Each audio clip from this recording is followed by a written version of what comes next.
Allez, salut les amis, c'est Vincent. On se retrouve aujourd'hui pour pouvoir continuer le montage en commun de la coccinelle de mon ami Ludo. On va venir parler du diorama. Où est-ce que j'en suis exactement? Donc générique, et on se retrouve tout de suite sur le bureau. Donc à tout de suite. Mes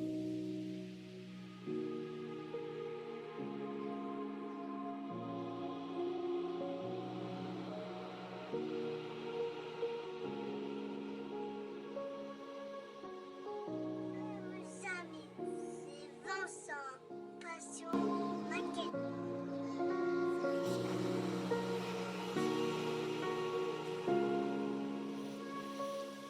Allez, de retour les amis sur le bureau. Voilà, où est-ce que j'en suis avec le diorama pour la coccinelle. Donc je suis venu rajouter un tout petit peu de détails, surtout au niveau un peu peinture et tout ça. Donc je suis venu passer du vert à cet endroit ici, là et là dans l'angle, comme si il y avait des coulures d'eau quand il pleuvait, tout ça.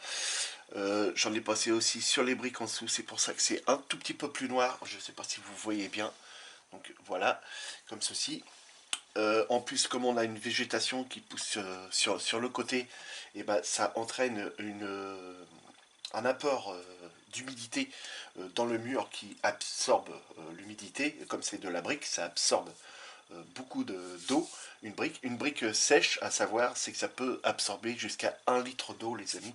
Donc c'est vraiment énorme. Et donc à un moment donné, bah, elle recrache cette humidité. Et voilà pourquoi qu'on peut avoir du verre sur certains murs et tout ça. Donc je suis venu passer de ce verre là. Donc j'ai pris du vert olive, hein, tout simplement de chez Prince Auguste. Alors pour ceux qui veulent la référence, hein, c'est la, attendez, je la retrouve. C'est la référence 82, les amis. Donc voilà, mettez sur pause si vous voulez bien voir. J'espère que vous allez bien le voir. Donc voilà, c'est du vert olive et c'est la référence 82. Donc voilà, je suis venu passer ça avec un pinceau assez large, hein, dans ce style-là, hein, un pinceau brosse. Hein, puis je suis venu faire des petits coups comme ça au niveau de la fissure qui se trouve là aussi. Et puis là, comme ça, je suis venu remonter comme ça. Donc voilà pour par là. Sur le côté, je suis venu faire des petites traînées, comme vous pouvez voir, comme là c'est du bois, ça recrache une certaine essence, certains bois, et quand il pleut, bah, ça nous fait des traînées noires, marron, qui redescendent le long des murs, et voilà, ça a été représenté ici également. Pour le côté, sur le côté, j'avais pas encore travaillé dessus. Donc avant d'arriver à ce résultat-là, je suis venu passer un jus très très très très dilué. Donc il est là, il est dedans. Donc maintenant il est sec, hein, évidemment. C'est de la peinture à l'huile, alors extrêmement dilué. Et je suis venu passer des petits coups de pinceau comme ça par-ci par-là pour venir noircir le mur comme s'il y avait eu de la poussière dessus. Et ensuite, bah, j'ai repris du vert olive. Hein, vous voyez, il y en a encore là, dedans, hein, qui a été passé, et je suis venu pareil repasser des coups comme ça un petit peu plus prononcés dans le pied du mur parce que l'humidité s'accumule vraiment bien dans le pied du mur. Et bah, j'en ai badigeonné après sur tout le mur. Souvent les angles aussi pareil sont souvent beaucoup plus pris que d'autres, et donc bah, l'arrière ça nous donne ça aussi maintenant. Donc voilà, assez satisfait du résultat. Alors et bien sûr je vais essayer de trouver des toutes petites affiches que je pourrais venir coller sur les murs. Vous voyez, quand vous vous baladez dans la rue, vous voyez toujours des personnes, des colleurs qui viennent poser une publicité ou autre avec de la colle à papier. Donc ça pourrait faire pas mal, légèrement décollé ou déchiré, et puis venir passer aussi des petites couleurs de salissure, comme quoi que l'affiche, ça fait longtemps qu'elle est là. Vous allez me dire, dans la vitrine, l'arrière, on ne le verra pas, certes, mais quand on sort et qu'on vient pour le montrer à une personne et qu'on tourne bah, le diorama, et bah, il s'apercevra qu'on a été porté un détail aussi sur un mur à l'arrière, voilà, qui peut être assez sympa. Donc voilà, donc là ce qu'on va venir faire les amis, c'est qu'on va venir, bah, déjà, premièrement, je vous avais parlé d'un petit miroir, donc voilà, j'ai récupéré ce petit miroir, donc c'est un petit pot de senteur que ma femme avait, et je suis venu le récupérer, et je suis venu le vieillir un tout petit peu. Donc c'est tout en métal. Je suis venu passer du chrome de Shaka dans le milieu, et puis bah, j'ai passé un petit jus noir, voilà, pour atténuer la brillance de la couleur or qu'il y a dessus. Et puis bah, là, on va venir le coller sur le mur avec de la cyano. Ce qui peut, voilà, dans des endroits comme ça, style où qu'on laisse une voiture abandonnée, qu'il peut y avoir des trucs qui ont été posés là, qui auraient pu servir aux personnes qui avaient ces lieux-là. euh, Quand ils jardinaient, et puis voilà, bah, ils se regardaient dans la glace, voir s'il n'était pas trop dégueulasse pour pouvoir rentrer à la maison. Et puis voilà, tout simplement. Donc là, je le laisse bien sécher. Je le maintiens. J'ai mis de la cyano, alors j'espère que ça va bien adhérer. Voilà, impeccable. Vous voyez, tout de suite, ça fait son petit effet. Un petit miroir positionné sur un mur. Ça le fait tout de suite. Ici, vous voyez qu'il y a une toute petite coulure d'huile, enfin d'huile, de rouille. Alors j'ai mis un tout petit crochet, c'est tout simplement, c'est que je suis venu fabriquer une scie, les amis, les vieilles scies à l'ancienne. Donc voilà, elle se trouve à l'échelle, hein, 1,24.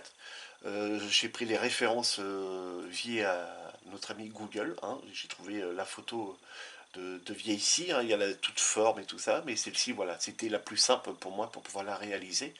Et j'ai fait ce crochet-là pour pouvoir justement venir crocher la scie. Donc là, c'est deux petits bouts de bois, hein, tout bête, hein. Tout bête, tout simple. C'est du bois comme ça, hein, on peut acheter ça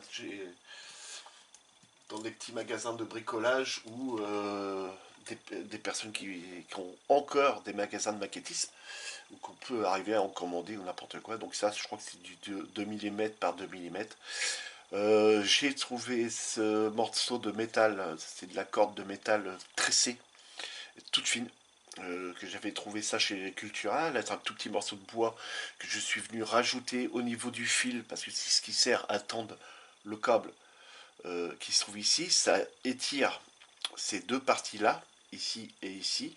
Ça les rapproche comme ça les écarte en bas et ça vient tendre la lame en bas. Donc voilà, la lame qui est ici, elle est en métal. Et je suis venu utiliser ce que j'ai utilisé pour faire les tôles, hein. Donc voilà. Il n'y a pas les dents dessus, hein, évidemment, parce que à cette échelle-là, ce serait vraiment trop fin. On ne ferait pas grand-chose. Mais je suis venu la rouiller un petit peu après, rouiller ce fil-là. Et puis voilà ce que ça nous donne. Et je suis assez satisfait du résultat. Donc on va venir l'accrocher maintenant. Et le crochet a été fait exprès pour ça. Voilà, la scie est mise en place, crochet au mur. Que dire encore après? Donc, voyez, en plus, dès que vous bougez le petit duo, vous avez la scie qui bouge. C'est génial. C'est génial. Enfin, qui dit une scie, bah, dit que la personne devait sûrement jardiner, peut-être. Hein. À ce moment-là, je viens de décoller ma petite fougère qui se trouve dans l'angle. Je vais venir la recoller. Je suis venu fabriquer aussi une pelle. Donc, voilà, une petite pelle. Donc, bah, c'est pas très compliqué à faire. J'ai été me renseigner pareil sur Google pour un manche de pelle, tout simplement. Ça m'a donné une certaine longueur que j'ai redivisé pour avoir à l'échelle 1,24, ce qui m'a donné cette longueur-là. Ensuite, pour la pelle, elle est tout en métal, donc toujours pareil, hein, j'ai utilisé l'aluminium des emballages pour les boîtes. Je ne sais pas s'il me reste une ici, je vais vous la montrer. Alors ne bougez pas, hein, c'est vrai, vous ne pouvez pas bouger, vous êtes chez nous.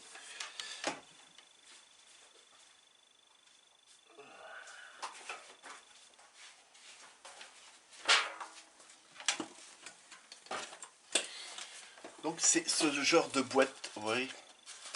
Donc c'est très pratique, c'est très maniable, ça se coupe très très bien au ciseau et à l'exalto ou au cutter. Et voilà, on peut arriver à faire des petits trucs comme ça, assez sympa.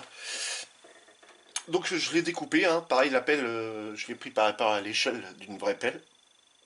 Donc les pelles de 25 ou de 27. Et je suis venu faire une ligne au milieu pour la plier en deux, venir découper pour que ça soit identique de chaque côté. Je l'ai rouvert, ce qui m'a donné un trait et puis une forme. Donc voilà, assez content de moi. Donc je l'avais juste découpé sur les bords pour que ça vienne recoller. Et j'ai recollé après un autre morceau par-dessus pour cercler la pelle. Bon, bah donner l'impression que bah, c'est une vraie quoi. Pareil, je suis venu passer de la peinture à l'huile couleur rouille, hein, donc celle-ci hein, que j'utilise assez souvent et que vous trouvez ça chez Cultura. Donc la référence là c'est la 378 hein, pour ceux qui veulent. Voilà, et elle est vraiment géniale. Et là c'est un gros pot de je sais plus combien de d'ml, mais un tube d'ml. C'est du 40 ml hein, les amis, donc il y a vraiment de quoi faire avec ça. Donc là c'est une petite pelle voilà, que j'ai fabriquée moi-même. Assez satisfait. Donc la petite pelle, moi j'avais pensé la mettre quelque part par là. Voilà, au début je voulais la mettre dans le fond là, mais il aurait fallu que je vienne salir un petit peu plus le manche, y mettre un petit peu plus de verdure, voire même un peu esquinter le bois, parce que bah, avec l'humidité qu'il y a dans ce mur là, la pelle, le manche aussi aurait été bouffé. Donc voilà pourquoi je le mets par là, c'est moins exposé. J'ai fabriqué aussi un râteau, donc toujours pareil, hein, je me suis renseigné pour les vieux râteaux en bois, avec les dents en bois. Et la longueur de manche, la longueur ici, toujours pareil, c'est à l'échelle. Le petit raccord en fil de fer ici, pareil, bah, il est vraiment sur cette pelle-là, hein. Sur ce râteau-là, je veux dire. Et puis les dents, bah, c'est tout simplement des pointes de cure-dent que je suis venu coller à la cyano.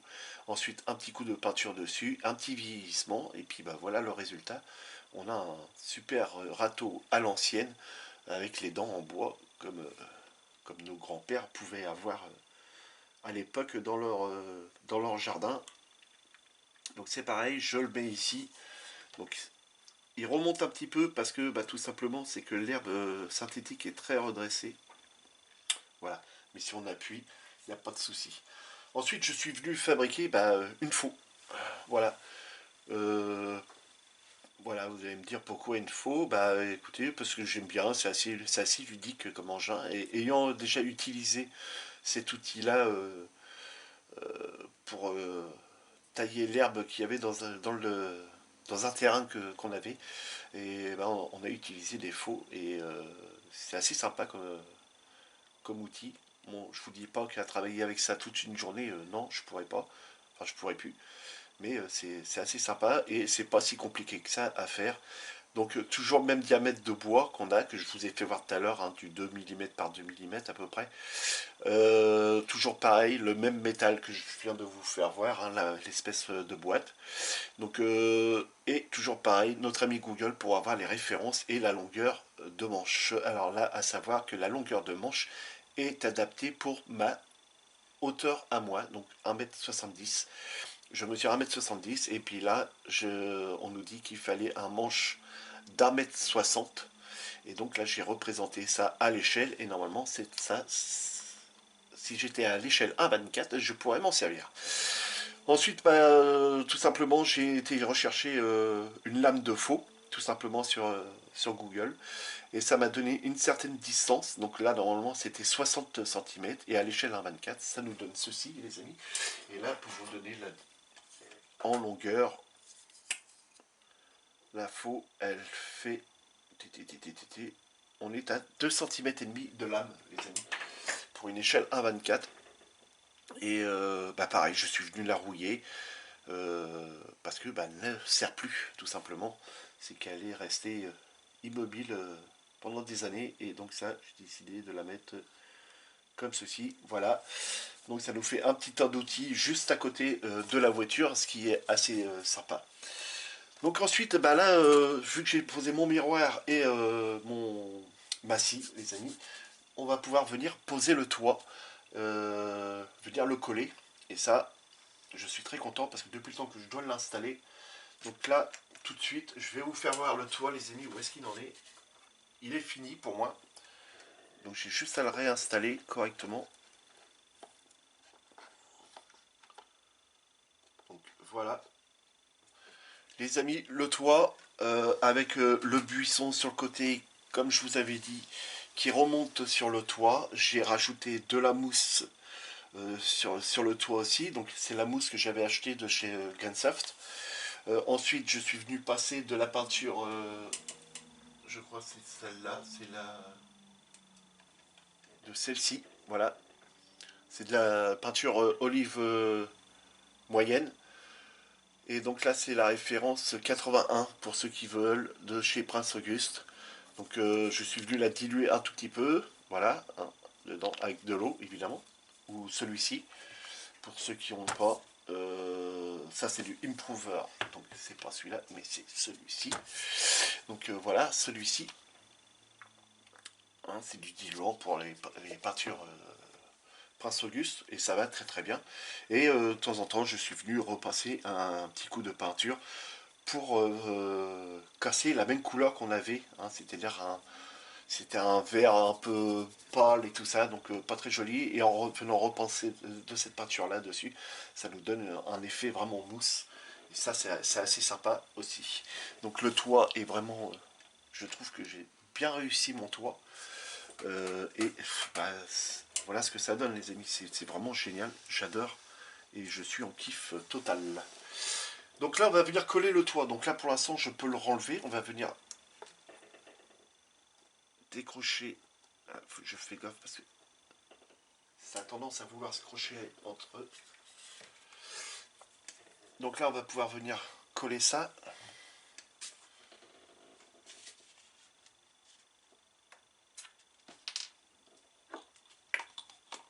Hop. Je vais me mettre un peu de... Hop, là, ça c'est bon, largement. Un peu de colle à bois. Donc là, j'utilise de la colle à bois parce que les points de fixation, de toute façon, vont être là, là, là, là et là. Donc ça va reposer que sur du bois.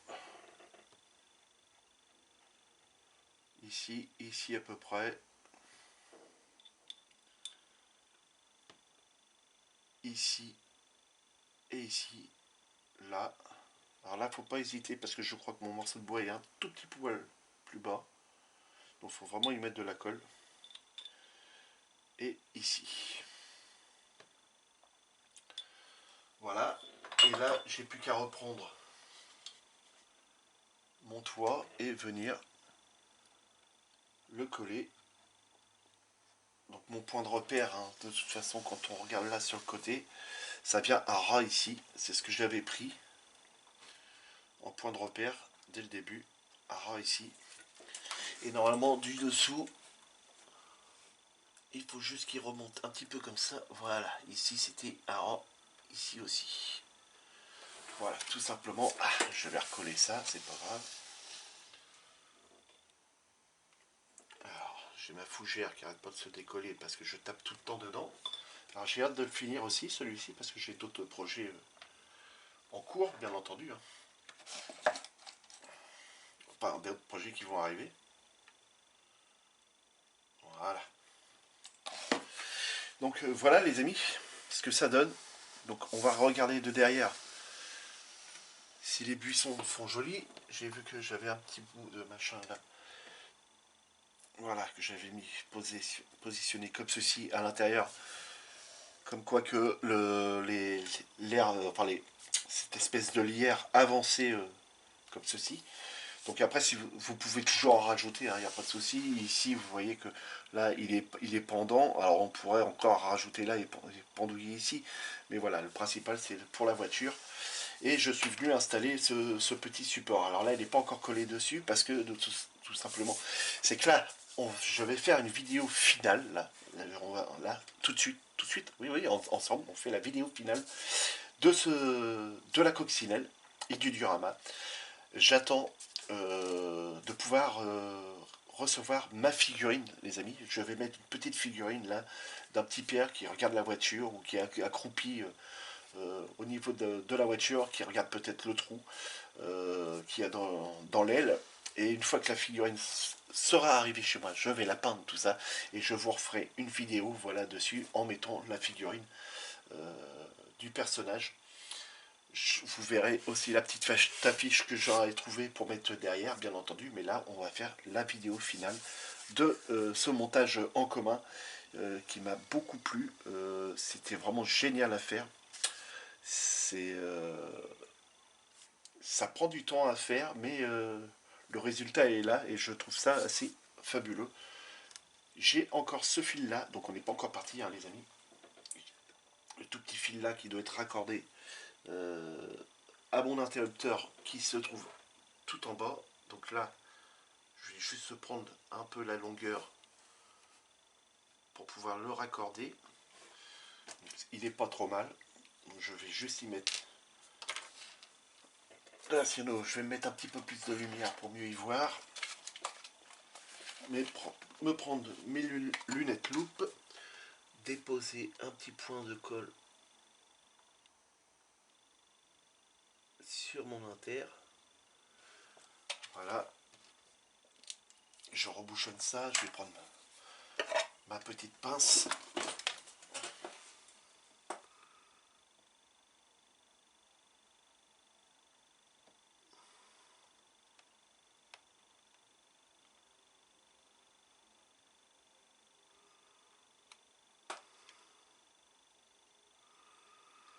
Voilà. Je vais reprendre un petit point de cielo un tout petit peu plus haut pour mon fil. Voilà. Qu'il adhère bien sur le morceau de bois. J'ai du mal à le choper. Voilà. Et voilà. Voilà les amis, j'ai posé mon fil. Et donc bah là, c'est génial. Je peux dire que mon diorama est fini. Il n'y a plus qu'à recevoir la lampe. La figurine. Et que je puisse installer la figurine sur ce diorama. Et là, on pourra vraiment dire que le diorama est fini. Donc voilà les amis. Les amis, si mon diorama et la coccinelle, montage en commun de mon ami Ludo, que je te fais des gros coucous mon ami Ludo, vous a plu, n'hésitez pas de vous abonner, de cliquer sur la cloche pour recevoir toutes les notifications, de me laisser plein de pouces en l'air, des commentaires et de poser vos questions les amis. Et ça me fera un grand plaisir de vous y répondre. Je vais répondre même là tout de suite à une question qui m'avait été posée. Est-ce que tu vas mettre une bâche sur la voiture comme tu nous avais dit au tout début des vidéos? Non les amis, je ne vais pas mettre de bâche, je vais laisser la voiture telle que, parce qu'en fait ça va cacher un peu la voiture, et quand on voit le travail que j'ai effectué dessus, je trouve que ce serait un petit peu dommage. Donc voilà les amis. Les amis, je vais vous laisser avec la voiture, et puis je vous dis à une prochaine. Les amis, amusez-vous bien, faites beaucoup de maquettes, et si vous sortez, faites très attention à vous. Salut les amis! Voilà les amis, retour face à face. J'espère que ce montage vous aura plu.